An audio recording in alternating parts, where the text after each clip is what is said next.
Everyone who's ever visited a nursing home thinks they understand what happens inside. They don't, because I lived there, and then I escaped at 96 years old just to live again. You know what nobody ever tells you? The door is never actually locked. You can leave. Most people just forget their legs still work. I didn't forget. And I'm going to tell you exactly what I saw in that place before I got out. My daughter's name is Patricia. She's 58 years old. She sat across from me at that kitchen table, the same table where I taught her how to write her name. And she slid a piece of paper toward me. A psychiatric evaluation. Cognitive decline. Unable to manage independent living. I looked at her. She couldn't look at me. That was 2 years and 47 days ago. She got the house, the $340,000 property her father and I paid off together over 31 years. She got it because of that report. And I was placed in room 11 at a nursing home 45 minutes from everyone I'd ever known. Single bed, a window that faced nothing, a television bolted to the ceiling like I was already in a hospital, like I was already gone. Before I go on, I want you to understand something. I'm 96 years old. I know what year it is. I remember the helplessness I felt reading that report with eyes that could barely focus. I remember every one of those 381 days.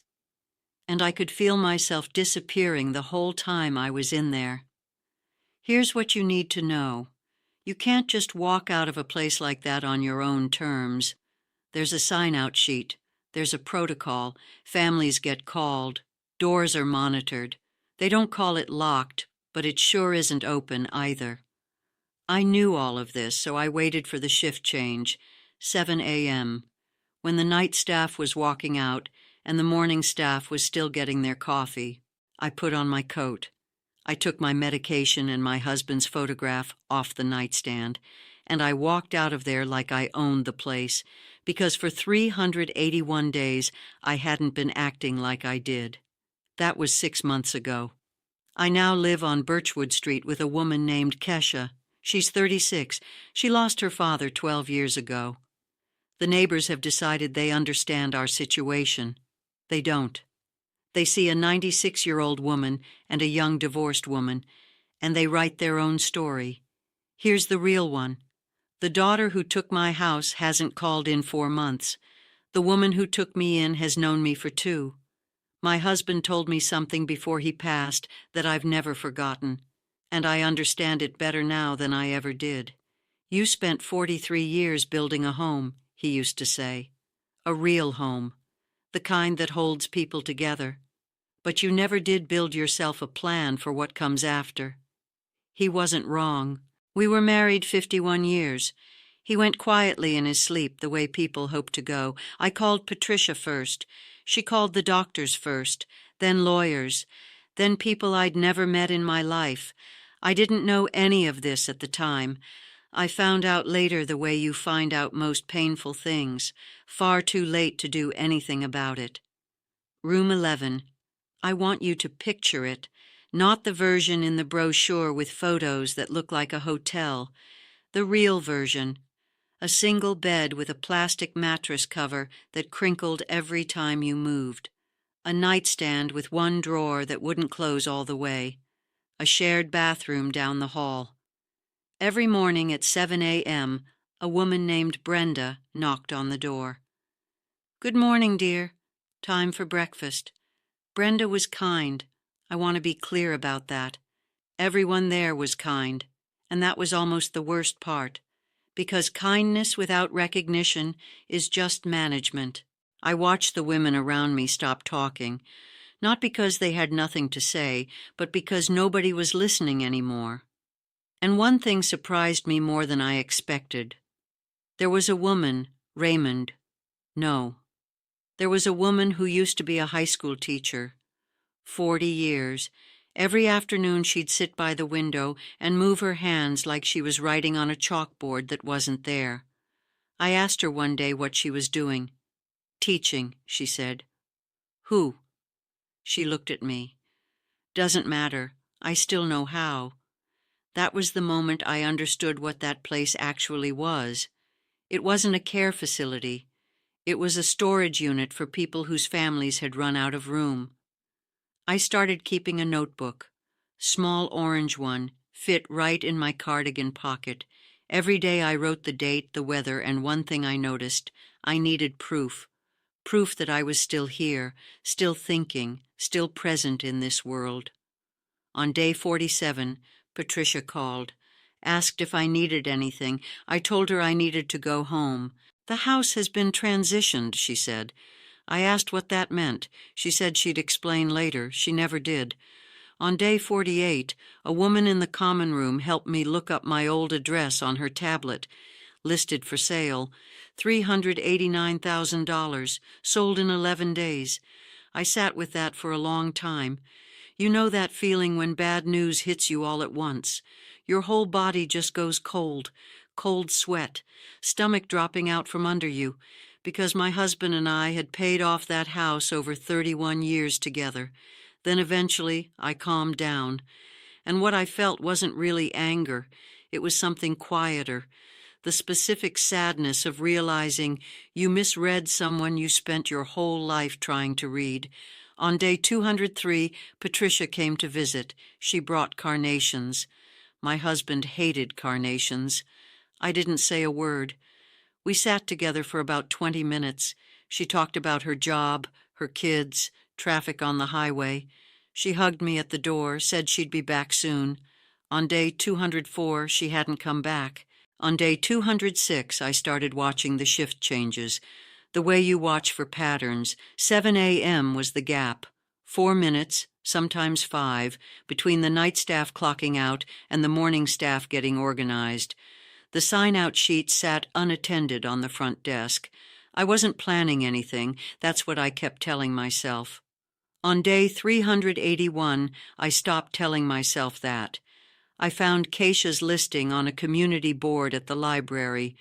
The nursing home had a van that took residents out on Thursdays, room for rent, quiet street, flexible terms. I called from the library's front phone. She answered on the second ring.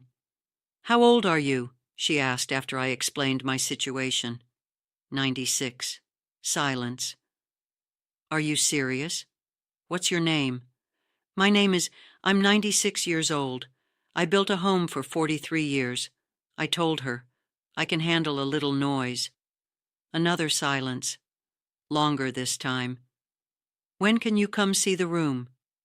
What I didn't know then, what Kesha told me weeks later, was that she'd been sitting in that house for 2 months, barely keeping up with the mortgage. She and her husband had split 5 months before we ever spoke. He'd cleaned out the joint account 3 days after she filed the papers. She had $340 in checking and a son named Jaden, 6 years old, who thought his dad was away on some long work trip overseas. She needed $800 a month. My pension covered it and then some, but neither of us expected what came after. That first morning, I came downstairs, and Kesha was standing at the kitchen counter eating cereal over the sink, staring at nothing. The way people stare when they're doing math they can't solve, I asked if she wanted some coffee. She looked at me like she'd never heard the word before. "You drink coffee?" "I've been drinking coffee since 1958. Sit down." She sat. We had coffee. She was a little guarded at first, which was fair.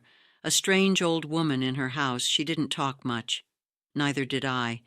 But she stopped staring at nothing. And that became our morning. 3 weeks in, Jaden came home from school with a drawing, houses, people standing out front. He handed it to me without saying a word. I looked at it.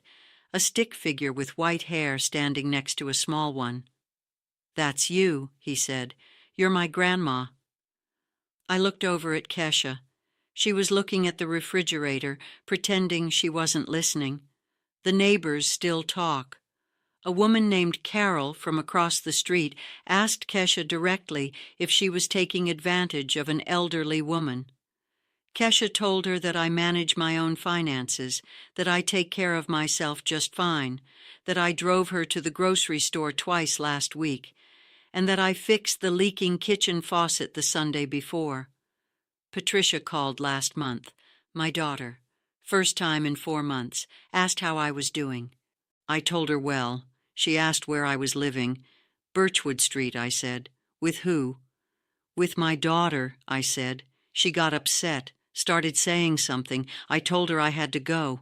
Jaden was waiting on help with his homework. A long pause. We'll talk soon, Patricia. I hung up. I'm 96 years old. I wake up every morning in a room I chose. I eat what I want to eat. I have coffee with a woman who sees me as the mother she lost when she was 12. I have a 6-year-old who draws me into his pictures and calls me Grandma. My husband's photograph is on my nightstand, same as always, just a different nightstand. The cruelest thing about getting old isn't the body slowing down. It's finding out which people in your life were truly loving you and which ones were just waiting for you to become an asset. I survived 381 days waiting to disappear, but I'm not waiting to disappear anymore. I'm enjoying every single one of them. This story is dramatized based on real-life experiences. The character and visuals are AI generated to protect the identity of real individuals. This content is for storytelling and educational purposes only and should not be considered professional, medical, or psychological advice.